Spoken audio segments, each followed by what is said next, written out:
Good evening students.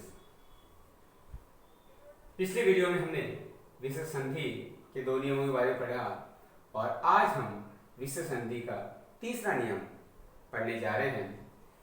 तीसरे नियम के अंतर्गत विसर्ग का क्षय बनता है।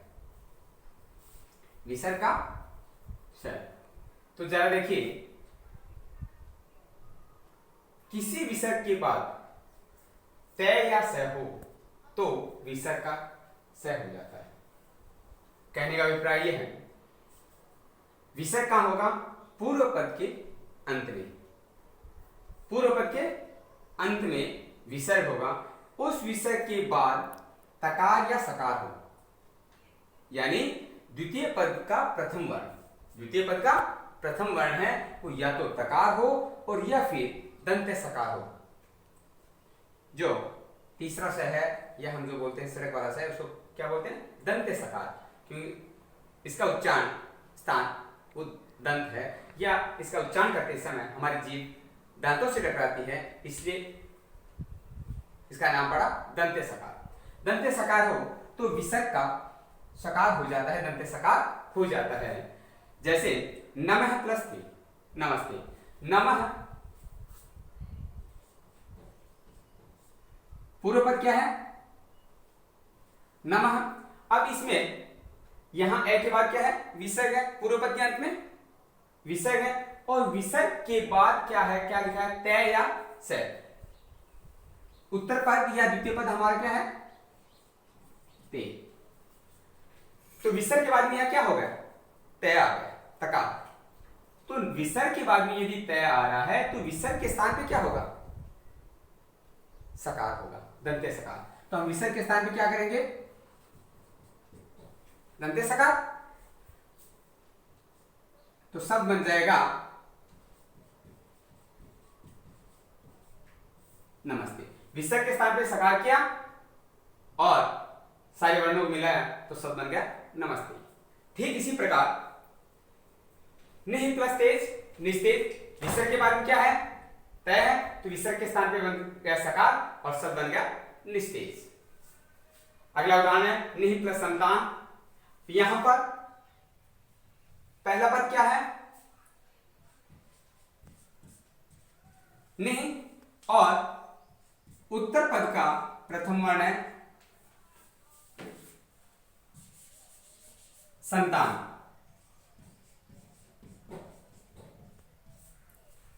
निहि प्लस संतान। तो नियम में क्या कहा कि विसर्ग के बाद में यदि सकार आए तो विसर्ग के स्थान पे हलंत दंते सकार होगा। तो हम इस विसर्ग के स्थान पे करेंगे हलंत दंते सकार। अब इनको मिला दो, फिर नि, फिर विसर्ग के स्थान पे हलंत से है तो उसको शब्द में लिखने पे इस प्रकार लिखेंगे। फिर संतान लिख दो आगे, शब्द बन गया निसंतान। ठीक इसी प्रकार दु प्लस साहस, दुस्साहस। विसर्ग के स्थान पे हलंत से और मिलाने पर दुस्साहस।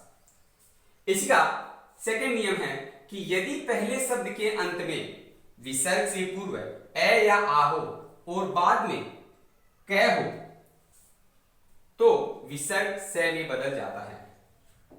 कहने का तात्पर्य है, पहले शब्द के अंत में, पहले शब्द का अंत मतलब पूर्व पद का अंतिम वर्ण जो है उसमें विसर्ग से पहले क्या हो? ए या आ हो और बाद में यानी उत्तर पद या द्वितीय पद का प्रथम वर्ण क्या हो? कै हलंत। भले का हो, भले की हो, के हो, लेकिन फर्स्ट वर्ण क्या होगा? कै हलंत होगा। उसमें आ की मात्रा में का बन जाएगा, ई की मात्रा में की बन जाएगा, ओ की मात्रा को बन जाएगा, वो आगे की बात है। लेकिन फर्स्ट वर्ण क्या है उसका? कै है। तो यही कहा है, पहले शब्द मतलब पूर्व पद का अंतिम वर्ण ए या विसर्ग हो और विसर्ग के पहले उसमें क्या होगा? ए या हो और बाद में यानी द्वितीय पद का प्रथम वर्ण वो कै हो तो विसर्ग के स्थान पे परिवर्तन क्या होगा? या विसर्ग किसमें बदलेगा? दंते सकार में, हलंत दंते। उदाहरण से और समझ में आ जाएगा। नमः प्लस कार। अब यहां क्या है? पद है, नमः प्लस कार। नियम में कहा है विसर्ग से पहले ए या आ हो, तो यहां मकार में क्या है, ए है, तो विसर्ग से पहले ए आ गया, और विसर्ग के बाद में यानी द्वितीय पद का प्रथम वर्ण क्या होना चाहिए, का। अब आप कहोगे कार, तो यहां का में कै हलफ प्लस आ तो कै, तो वर्ण क्या हो गया, कै आ गया, तो कै हो तो जो विसर्ग है वो किस में बदलेगा, सकार में बदल जाएगा। अब विसर्ग के स्थान पे हम सहलन कर देंगे और शब्द बनाएंगे तो बन जाएगा नमस्कार। ठीक इसी प्रकार भा प्लस कर विसर्ग के स्थान पे सकार किया, शब्द बन गया भास्कर, और किरह प्लस कार विसर्ग के पहले क्या है, यहां रे में ए है, यही कहा है कि विसर्ग से पहले ए या आ हो, यहां ऊपर वाले में विसर्ग से पहले आ था, थर्ड उदाहरण में विसर्ग से पहले ए है और आगे कै हो, तो क्या होगा, विसर्ग के स्थान पे सकार होगा, ये दंत सकार आ जाएगा और तिरस्कार शब्द बन गया। तो आज के लिए बस इतना ही, कल हम इसका 4th नियम पढ़ेंगे, तब तक के लिए धन्यवाद।